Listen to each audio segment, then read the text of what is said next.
Today I'd like to take a few minutes and talk about tuition. In your textbook, you learn some generalities about tuition. But there are a couple of important points I want to emphasize today. First of all, when you're looking at tuition, please, before you decide on tuition, look at what your needs are.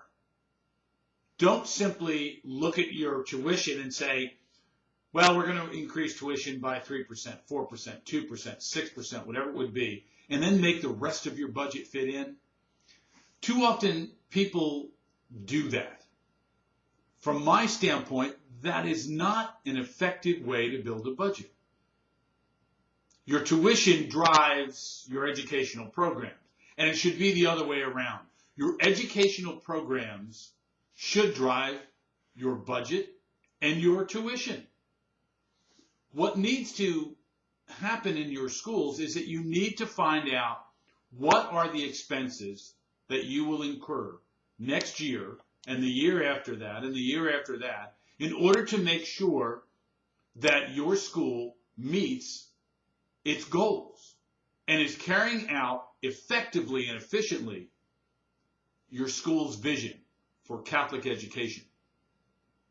Now, let me take a brief moment and talk about tuitions in Catholic schools and in public schools.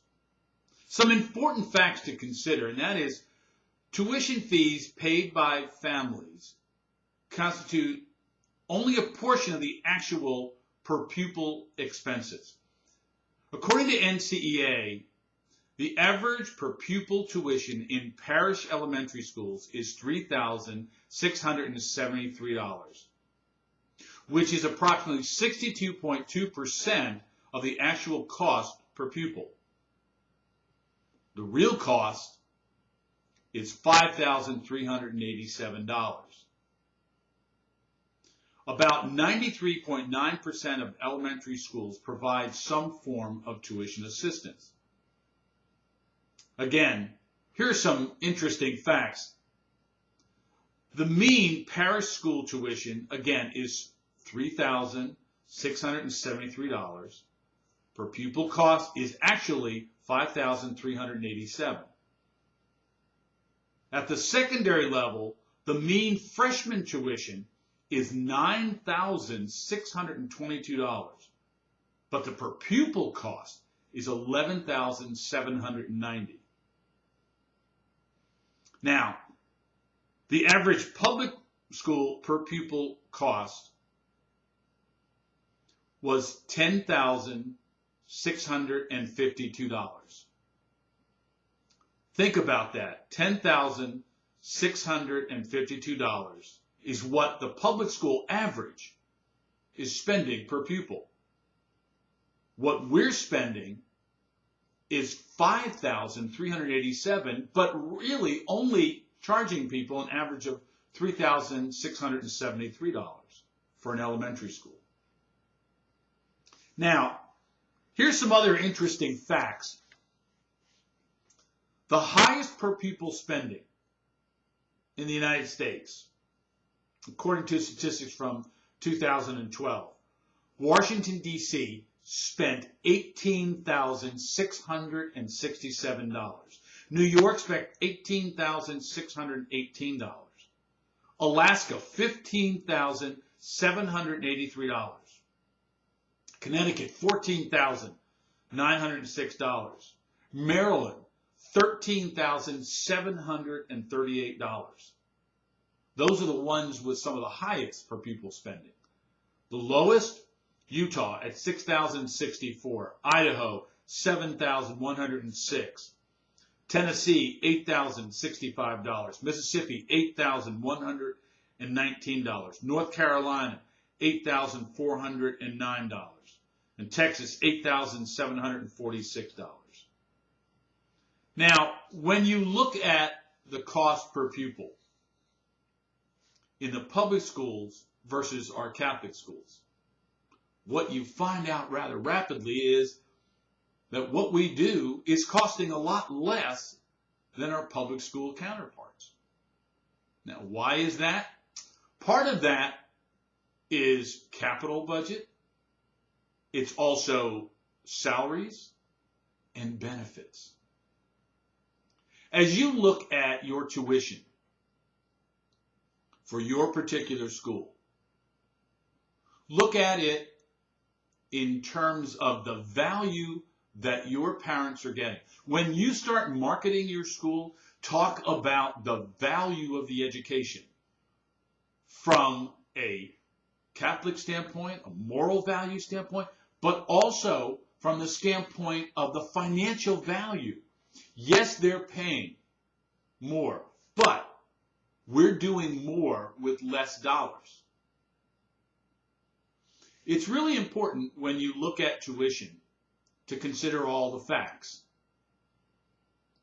In many cases, you build a budget and then say, well, really, in order to do what we want to do, we're going to need to raise tuition by 15%.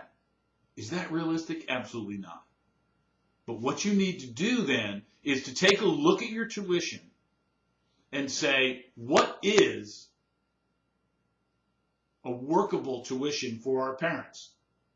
And then as you build your budget, you reflect on that tuition and say, okay, we built the budget over here, what we really would like to have, but then we also looked at what the market will bear in our particular area.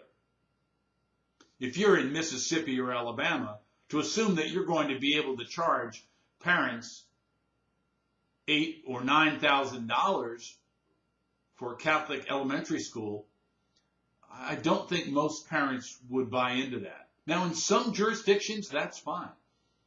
There's a school in Atlanta. It's called Notre Dame Preparatory Academy. It's a Catholic school. It's affiliated with the Archdiocese of Atlanta, but it is an independent Catholic school. For an elementary school student, you're looking at a tuition of in excess of $10,000.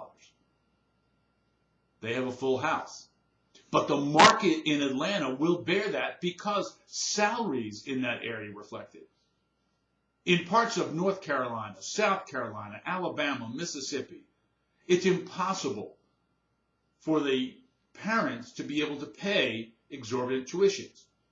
So when you look at your budget, you have to be realistic and say, this is my vision, what can I do? And it goes back to the efficient use of the money. Where is the best place to spend your money? And as you'll learn later in this course, the other aspect of tuition is how much will you be able to raise outside of tuition? Perhaps your parish is giving you some subsidy. But what about fundraising? What are you doing to get community support above and beyond tuition from those who can, in fact, support the school financially beyond the tuition?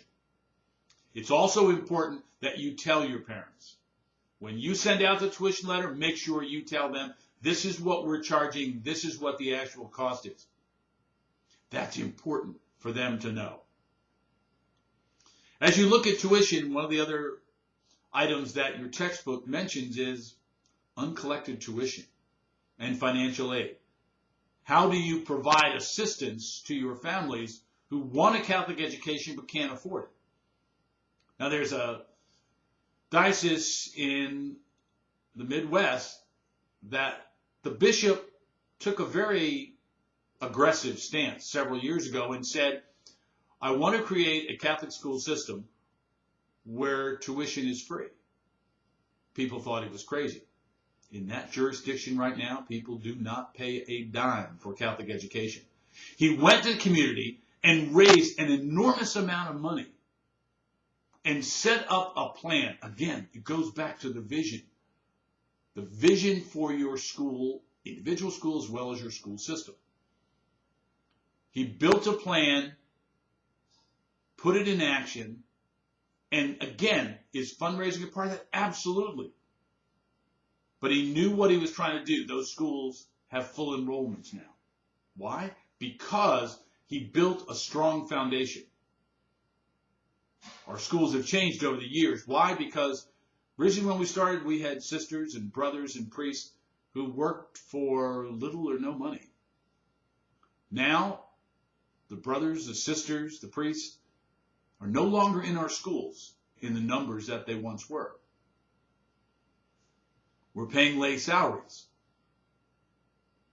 The men and women in our schools have families. They need to support them. They need to have the health benefits and some type of retirement package that would allow them at some point in time, if they so choose, to be able to retire and not live below the poverty level.